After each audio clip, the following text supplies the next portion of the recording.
সমতল হৈছে অসীম সংখ্যক বিন্দুৰে গঠিত আটাইতকৈ সৰল আৰু সৰ্ববৃহৎ দ্বিমাত্ৰিক বস্তু। স্থানাংক সমতল হৈছে y অক্ষ নামৰ উলম্ব ৰেখা আৰু x অক্ষ নামৰ অনুভূমিক ৰেখাৰ ছেদনৰ দ্বাৰা গঠিত এক দ্বিমাত্ৰিক সমতল। ইয়াক কাৰ্টেছীয় সমতল বুলিও কোৱা হয়। কাৰ্টেছীয় স্থানাংক সমতল। এই অধ্যায়ত আমি কাৰ্টেছীয় স্থানাংক সমতলৰ সৈতে চিনাকি হ'ম।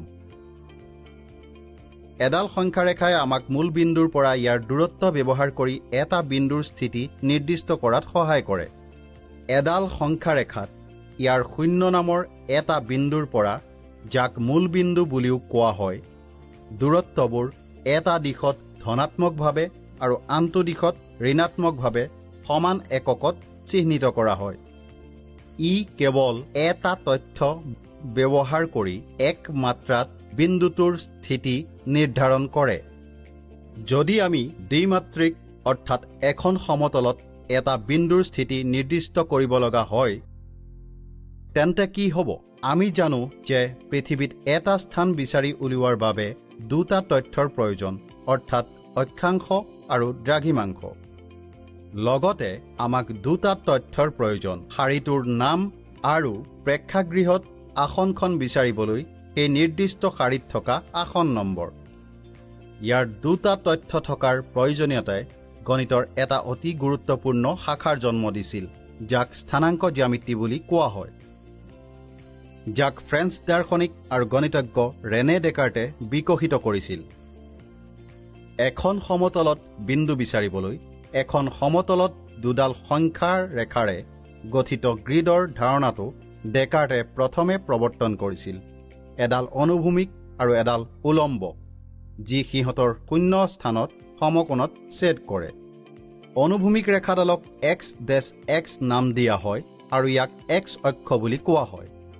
আনহাতে উলম্ব ৰেখাডালক y' নাম দিয়া হয় আৰু ইয়াক y অক্ষ বুলি কোৱা হয়। সংখ্যা ৰেখা বা অক্ষৰ সংহতিৰ মাজৰ স্থানক সংখ্যা সমতল বা কাৰ্টেছীয় সমতল বুলি কোৱা হয়।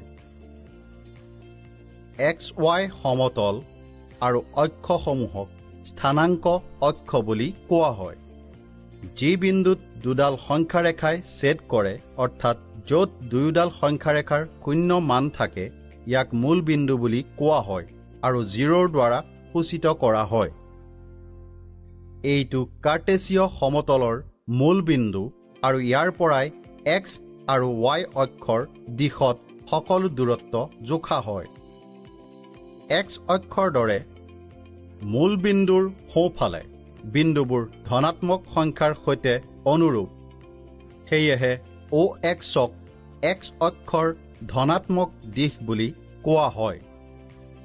মূল বিন্দুৰ বাওঁফালে বিন্দুবোৰ ঋণাত্মক সংখ্যাৰ সৈতে অনুৰূপ। সেয়েহে OX' x অক্ষৰ ঋণাত্মক দিশ বুলি কোৱা হয়।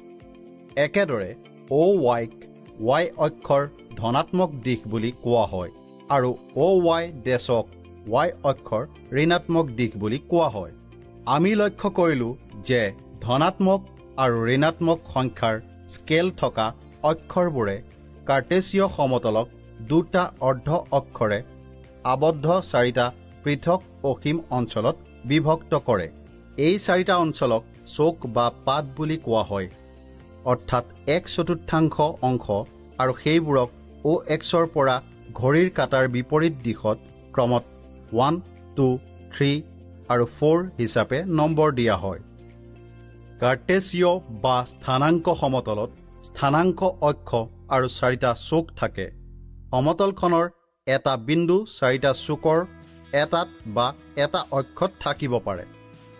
আমাৰ পৰৱৰ্তী অধ্যায়ত আমি বিতংভাৱে অধ্যয়ন কৰিম যে এই সমতলখন ইয়াৰ স্থানাংক নামৰ দুটা সংখ্যাৰ ক্ৰম জোৰৰ সহায়ত এটা বিন্দুৰ অৱস্থান বৰ্ণনা কৰিবলৈ কেনেদৰে ব্যৱহাৰ কৰিব পাৰি।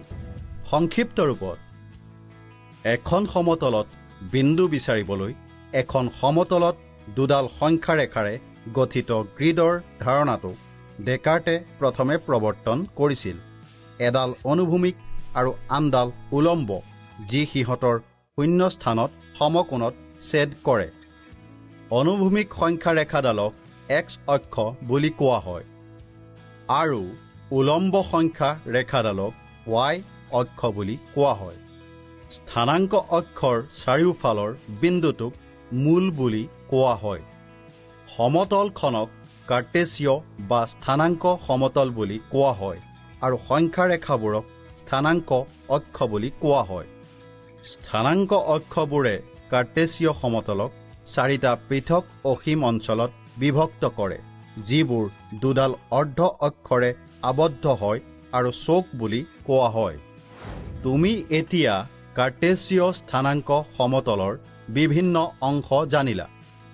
তুমি জানানে কাৰ্টেছিয় স্থানাংকৰ সৈতে সম্পৰ্কিত আৰু বহুতো সংজ্ঞা আছে? এনে সংজ্ঞাৰ বিষয়ে অধিক জানিবলৈ আমাৰ আহিবলগীয়া ভিডিঅ'বোৰ চাবা।